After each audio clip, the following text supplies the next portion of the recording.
한 여자입니다. 최근 1년 동안 제게 많은 일이 일어났는데 들어주세요.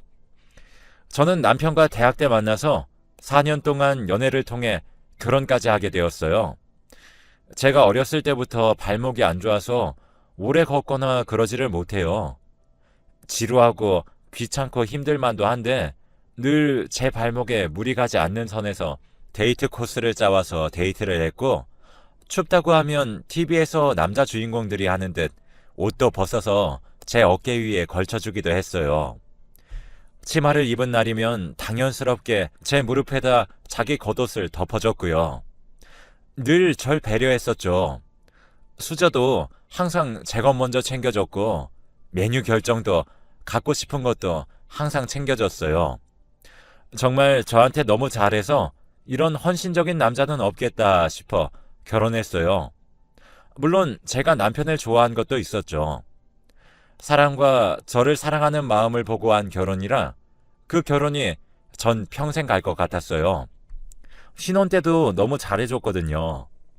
항상 본인보다 제가 먼저 아플까봐 걱정해주고 다칠까봐 걱정해주고, 친구 사이 같은 부모님과 다르게 정말 이런 게 사랑이구나 하는 생각이 들게끔 저를 끔찍히 여겼어요.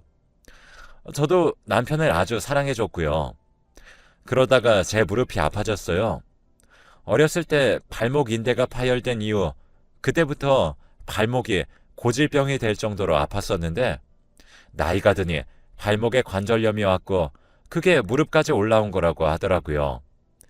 꾸준한 운동과 적당한 등산을 의사 선생님께서 추천해 주셨어요. 그 길로 남편은 산악 동호회를 알아봤고요. 주말마다 회사 다니느라 바쁠 텐데도 꾸준히 저와 등산을 다녀줬어요. 덕분에 산악 동호회에 들어간 지 얼마 되지 않아 인고 부부로 소문이 나서 언니 동생들이 질투할 정도였어요. 괜히 다들 자기 남편한테 저희 남편 보고 배우라고 하니 내심 기분이 좋더라고요. 늘 제가 먹는 약들 챙겨서 동호회 다녀왔고 하루도 빠지지 않았죠. 하루는 미혼인 동생이 와서 제게 슬쩍 물었죠. 언니, 솔직히 말해봐요. 언니네 남편이랑 싸운 적 있어요? 사실 없거든요. 남편이랑 저는 궁합도 잘 맞고 서로 배려하는 타입인데다가 워낙 남편이 저한테 맞춰주니 싸울 틈이 있어야 싸우죠. 그래서 없다고 하니 솔직히 말하라고 난리도 아니었어요. 진짜 없다고 말했죠. 그랬더니 동생이 정말 놀라면서 자기도 결혼하고 싶다는 생각이 언니네 보면 딱 든다고 하더라고요. 평소엔 아무 생각 없고 미혼으로 사는 것도 나쁘지 않다고 생각하다가도 언니네만 보면 너무 결혼이 하고 싶다지 뭐예요. 너무 웃기고 귀여워서 그냥 웃어 넘겼는데 동호회 사람들이 내기를 했나 봐요. 저희 부부가 싸운 적이 있는지 없는지 그걸로 말이에요. 사람들이 참 할 일도 없다 싶었지만 또 기분이 슬쩍 좋아지는 거 있죠. 싸운 적이 있나 없나로 내기를 할 정도로 우리 부부가 그렇게 사이가 좋아 보이나 싶기도 하고, 우리 남편이 더더욱 자랑스럽고 사랑스러워졌어요. 그리고 그 다음 주에 또 등산을 하러 갔어요. 근데 그날따라 컨디션이 안 좋았는지 등산하는 것이 좀 힘들더라고요. 중간중간 남편이 물도 권하고 쉬엄쉬엄 하라며 같이 보폭을 맞춰줬지만 결국 열도 조금 나고 계단에 걸려 넘어졌죠. 그때 무릎이 너무 아프더라고요. 눈물이 났어요. 그걸 보더니 남편이 절 업고 산을 내려갔어요. 남편에게 업혀 산을 내려가는데 남편의 목에 땀이 송글송글 맺히는 게 보이는 거예요. 남편은 인상 한번 찌푸리지 않고 여보, 너무 가볍다 하며 여보 업을 수 있어서 너무 좋다. 그래도 아프면 안 돼. 알았지? 하는데 너무 울컥했어요. 날 이만큼 사랑해주는 사람이 있어서 다행이다 싶더라고요. 그래서 그날 남편한테는 정말 애교도 부려줬죠. 동호회 사람들은 넘어진 절 걱정하고 제 몸 상태를 걱정하면서도 저희 부부를 장난식으로 타박했어요. 그렇게 사이가 좋으니 본인들의 옆구리가 다 시리다고 책임지라고 농담을 해주었죠. 아프고 어지러웠지만 정말 행복한 순간이었죠. 누가 넘어지고 열이 조금 난다는 이유로 절 업어서 산을 내려오겠어요? 그것도 불평 한 번 없이 말이에요. 그렇게 주말이 지나고 월요일 아침이 밝았죠. 평소와 다를 것 없이 남편이 출근하고 전 집에 있는데 남편에게서 문자가 왔어요. 선물 하나가 도착할 거라고. 저는 갸우뚱했어요. 기념일도 아니고 제 생일도 남편 생일도 아니었거든요. 무슨 선물일까 두근거렸는데 초인종이 울리면서 자기가 이 집 가정부라는 거예요. 그래서 놀라서 문을 열고 그게 무슨 소리시냐 했더니 그분도 놀라서 가정부 부르신 거 아니냐며 저희 남편 번호를 보여주면서 이분이 자기를 고용했다고 말해주는 거예요. 저는 남편에게 전화를 했죠. 갑작스럽게 가정부라니 너무 당황스러웠거든요. 그런데 남편한테 그 이유를 듣고 눈물이 났어요. 제가 평소 집안일을 하는 것을 힘들어했어요. 무릎 때문에 무릎 꿇고 걸레질을 하거나 설거지를 할 때 허리를 숙여야 해서 집안일을 조금 힘들어했더니 가정부를 드린 거예요.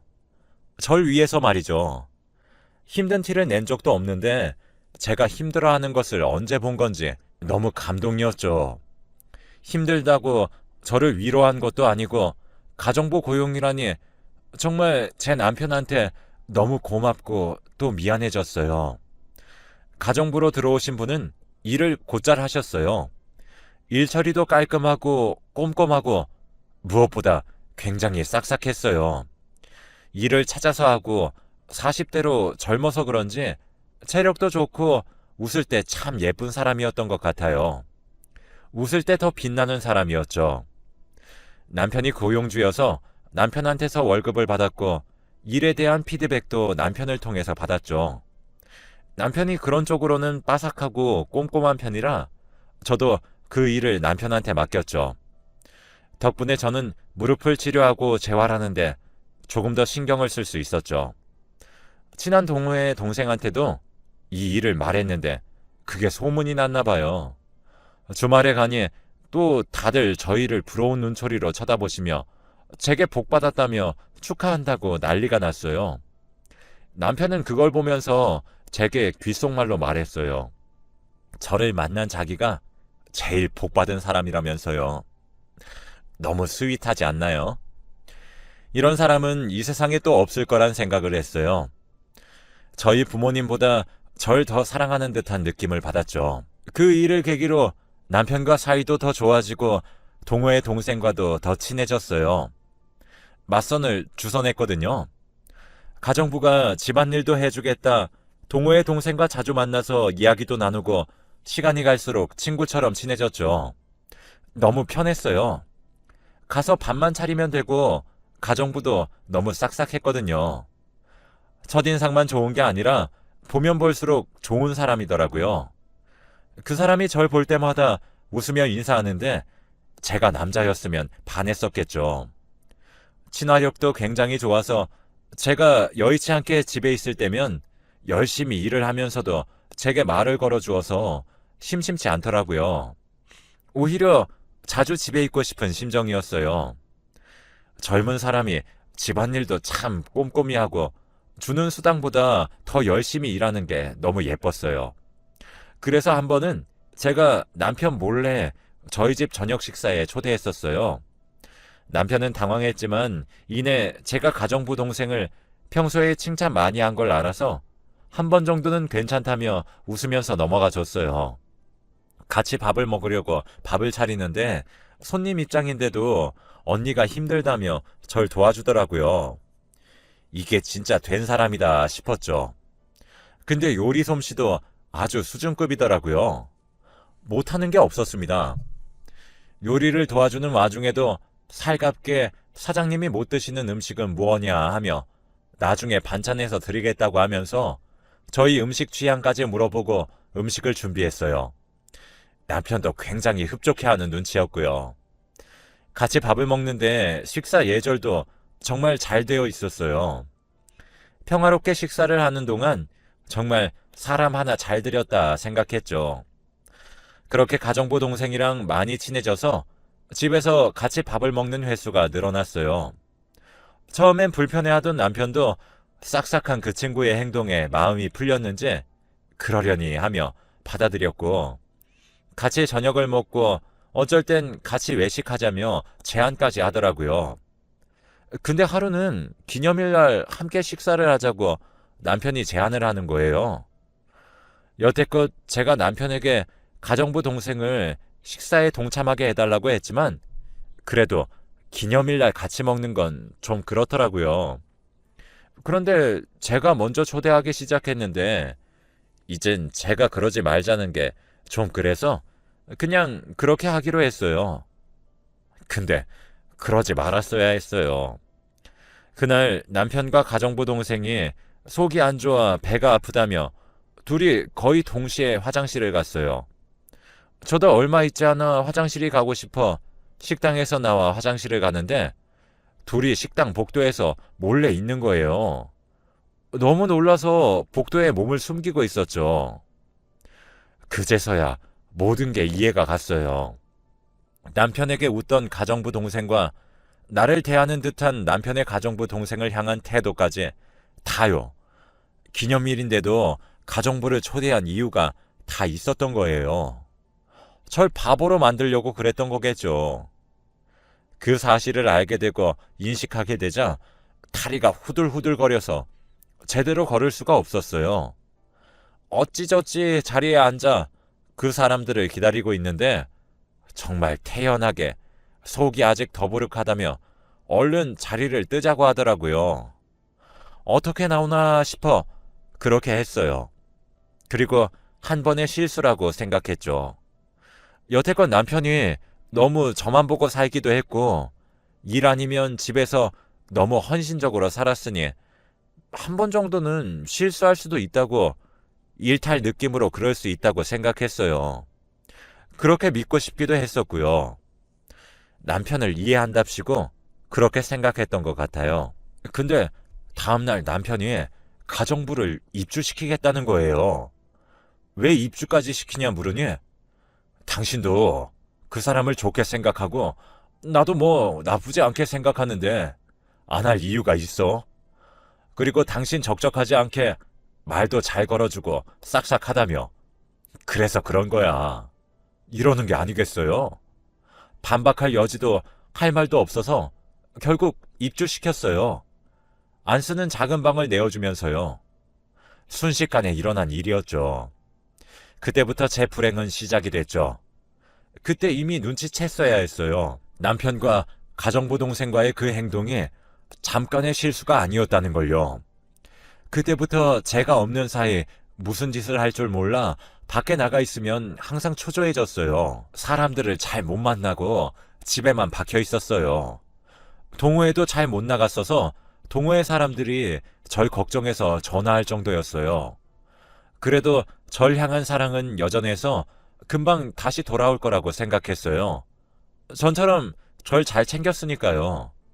하루는 새벽에 눈이 저절로 떠지더라고요. 그래서 깼더니 제 옆에 남편이 없고 방문이 살짝 열려 있더라고요. 갑자기 불안감이 엄습해 오면서 너무 불안하고 뭔가 찝찝한 기분이 들었어요. 방문 밖으로 나가면 안 될 것 같은데 꼭 나가야 할 것만 같았었죠. 그래서 방문 사이로 복도를 살짝 보는데 남편이 가정부가 자는 작은 방으로 들어가는 게 보였어요. 설마 싶었죠. 그때까지도 뭔가 부탁할 게 있겠거니 했어요. 일찍 나가야 해서 밥을 차려달라거나 뭐 그런 거겠지. 그래야만 하는데 하면서요. 시간이 많이 지나도 남편은 나오지 않았고 둘이서 뭔가를 속닥거리는 소리가 조용히 새어나오는 거예요. 정말 거기서 직감했어요. 남편은 절대 실수가 아니라는 걸요. 여태껏 제가 부정해왔던 사실들이 한꺼번에 저를 덮쳤어요. 심장이 쿵쾅거리면서 제대로 사고를 할 수 없었죠. 화도 났지만 화보단 슬픔이 더 커서 당장 달려가 둘의 현장을 덮치면서 뭐라 화낼 수도 없었어요. 떨리는 가슴과 다리로 다시 방의 침대에 누워서 눈물만 흘렸어요. 사고가 정지된 것만 같았거든요. 앞으로 어떻게 남편을 보고 가정부 동생, 아니, 가정부를 볼지도 상상이 안 갔고요. 남편 없이 혼자 아침까지 지새우면서 5만 가지 생각이 다 들었어요. 언제부터 바람을 피웠는지부터 일부러 내연녀를 가정부라고 속이고 집에 데려와서 여태껏 그런 건지 아니면 둘이 처음부터 눈이 맞았던 건지 머릿속이 복잡했어요. 지금 생각하면 말도 안 되는 상상까지 했던 것 같아요. 그렇게 많은 생각을 하다 보니 아침이 밝았어요. 부은 눈은 잠으로 변명하고 평소처럼 남편과 가정부를 대하려고 노력했어요. 생각보다 쉽게 자연스럽게 잘 나오더라고요. 그런데 그러는 동안 제 심장은 너무 빨리 뛰고 억장이 다 무너졌어요. 제 앞에서는 너무나 고용주와 고용인의 관계처럼 보이는 거예요. 언제부터 그랬는지 알 수도 없을 정도로 정말 태연하게 연기하더라고요. 그리고 가정부가 언니 하면서 제 팔을 잡았어요. 그런데 저도 모르게 탁 내쳐버린 거 있죠? 정말 반사적으로 그렇게 된 거라 저도 남편도 가정부도 정말 당황했죠. 피곤해서 지금 예민한 상태라며 둘러대고 미안하다며 다시 방으로 들어갔어요. 근데 제가 미안할 필요가 없다는 걸 새삼 깨닫게 되어서 바람핀 연놈들한테 눈치 보는 제 처지가 너무 서러워서 또 한 번 펑펑 울었어요. 초라했어요. 근데 제 우는 소리가 방 밖으로 새어나갔나 봐요. 남편이 뛰어들어와서 왜 우냐고 막 묻는 거예요. 저리 가라며 꼴도 보기 싫다고 막 울었어요. 남편은 당황해하고 가정부도 들어와서 무슨 일인지 보고 난리도 아니었죠. 남편은 제가 울기 시작한 이후로 회사도 안 나가고 계속 제 옆에서 저를 달래줬어요. 그런데 그럼 뭐예요? 우는 이유가 남편인데 울음은 그쳐지지가 않더라고요. 남편은 계속 쩔쩔맸고요. 가정부녀는 그래도 눈치는 있는지 잠깐 밖에 나갔다 오겠다며 나가더군요. 저와 남편 둘만 남아 있었어요. 남편이 계속해서 절 달래고 위로하며 왜 울었냐고 묻자 저는 남편을 떠보기로 했어요. 그래서 남편에게 기대어 꿈을 꿨다고 했죠. 제 친한 동생과 남편이 내 앞에서 바람을 피는 꿈을 꿨다고요. 그랬더니 남편이 한 2초 정도 말이 없더니 웃으며 그런 어이없는 꿈 때문에 운 거냐며 제 눈물을 닦아주더라고요. 그때의 정적은 저만 느낄 수 있는 무언가가 있었어요. 그런 걸 받아서 저도 뻔뻔스럽게 당당하게 나가기로 결정했죠. 그 때문에 아침에 그랬다고 얘기했어요. 그 이후로 남편은 아무래도 제 꿈 얘기가 신경이 쓰이는지 저한테 더 잘하고 더 신경 쓰기 시작했어요. 그리고 저는 이혼을 할 생각이었어요. 안 할 이유가 없었죠. 아이도 없었고 전적으로 남편 책임의 이혼 사연이 제게 피해가 올 것도 없었거든요. 사람은 또 만날 수 있는 거니까요. 그런데 그날 밤에 가정부랑 남편이 싸우더라고요. 나랑 사귀면서 왜 그렇게 사모님이랑 다정하게 지내? 라고 가정부가 말을 하는 거예요. 정말 그 말을 자는 척을 하면서 듣는데 웃음 참느라 죽을 뻔했네요. 어쩜 그렇게 뻔뻔스러운지 사람은 보이는 게 다가 아니네요. 그리고 이 사실을 동호회에서 친한 동생한테 다 털어놨어요. 저도 답답하더라고요. 지금 당장 제 친정 엄마한테 말하기에는 엄마가 너무 충격을 받으시게 될까 싶어서 말을 못하겠고, 그렇다고 다른 사람한테 말하자니 다 제 남편을 아는 사람들이라 무서웠어요. 그나마 믿을 만한 동호회 동생한테 털어놓게 됐죠. 동생은 제 이야기를 듣자마자 엄청 화를 내면서 오빠 그렇게 안 봤는데 되게 못되고 무서운 사람이네요. 어떻게 인간이 사람을 그렇게 감쪽같이 속일 수 있어요? 언니, 당장 가서 오빠랑 그 가정부 머리채부터 잡았어야죠. 지금 뭐해요? 저랑 가요. 하며 자리를 박차고 나가려는 걸 겨우 붙잡아 말렸어요. 같이 화내줘서 고마웠고 한참을 제 이야기를 들어주고 같이 화도 내주고 울어주기도 하면서 제 마음에 공감을 해줬어요. 너무 고맙고 또 뭉클한 반면 이 사람도 나를 배신하면 어쩌나 고민을 하게 됐어요. 이런 제 자신이 너무 초라했죠.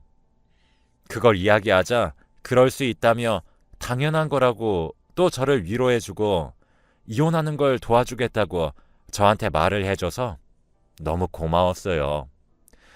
그 친구가 동창과 지인 중에 아는 사람들 싹 다 끌어모아 여러 변호사를 소개해줬고 그 변호사 중에서 후기가 좋은 사람들만 또 리스트를 동생이 뽑아서 저한테 주더라고요. 그 중에 제가 마음에 드는 사람을 고를 수 있도록 해줬어요. 그 친구의 손님이라 더 신경을 써주는 느낌이 강하게 들어서 사람 하나라도 내 옆에 남아서 다행이라는 생각을 했죠. 그리고 바람핀 증거를 잡아야 한다길래 매일 밤 몰래 녹음기를 켜놓고 증거를 모아뒀어요. 그랬더니 어느새 사진은 수십 장이 넘어가고 녹음 파일도 거의 20개가 넘어갔어요. 변호사님이 이 정도면 충분하다고 하셨고 이제 이혼 소송을 할 일만 남았다고 하셔서 그렇게 했죠. 여태껏 참아오고 모른 척한다고 다 뒤집어졌던 제 속을 알고 있었던 동호의 동생은 동호회에다가 남편이 아주 더럽게 바람을 피고 다녔다는 소문을 다 냈어요. 그리고 저는 밤에 두 사람의 현장을 덮쳤죠. 그리고 두 년놈들의 머리채를 잡으면서 니들이 그러고도 사람이냐? 하며 이혼 소송을 하겠다고 난리를 피웠죠. 아마 아파트 주민들도 다 들으셨을 거예요. 그날 제가 하도 소리를 지르고 뭘 던지고 그래서 민원이 들어왔었거든요.